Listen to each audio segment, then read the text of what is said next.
I finished the second season of dandadan last night, and I liked it. There was a lot of fun moments, a lot of really cool animated scenes, and overall this season was very much so action packed.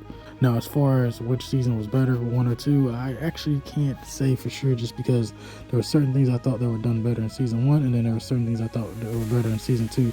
Like, there's certain parts of the action here that I thought looks amazing, but then there were also parts I've seen in season one that were amazing. And there's parts of the story in season two that I think are amazing, but then there's parts of season one I think are amazing. But then there's also episodes where I'm like, this is kind of boring, this is mundane, it's not moving the storyline forward enough, getting a little typical. But overall, I still enjoyed it. Like, I'm glad I seen every episode. I definitely intend to watch the third season. I've never been the one who kept up with the manga, or at least not for this show. But either way, like, I'm hooked. I'm a big fan. Like, there were certain parts in season one I was like, that was kind of weird, but I feel like that's been gone from season two. Like, there's still parts where I still think it looks a little thrown off. Like, it throws me off. I'm like, this is a little suspect. You need to figure out what was your motive on that. That was creepy.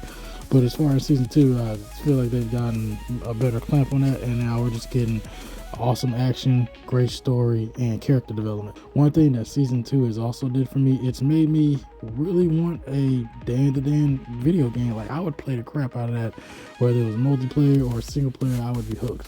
I was a huge fan of season one's intro music. Season two's intro music is good too, but that's one thing that season one definitely got better. I thought season one intro music I thought it was one of the better anime songs I had heard in a while. Like I said, the music and the tracks for this season are still great.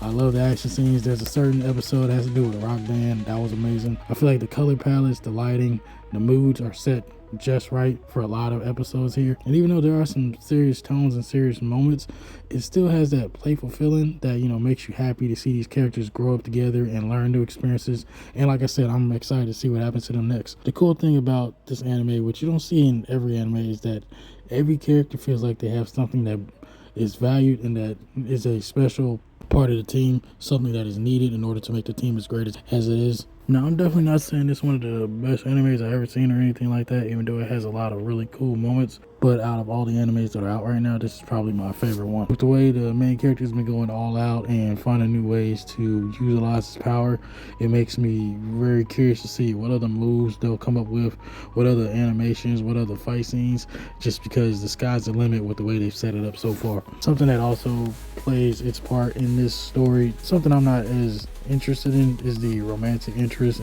but the character development and interactions are top tier, and it's really cool to see how they try to keep their normal lives while also living these insane lives, and I can't wait to see what happens next. 8 out of 10.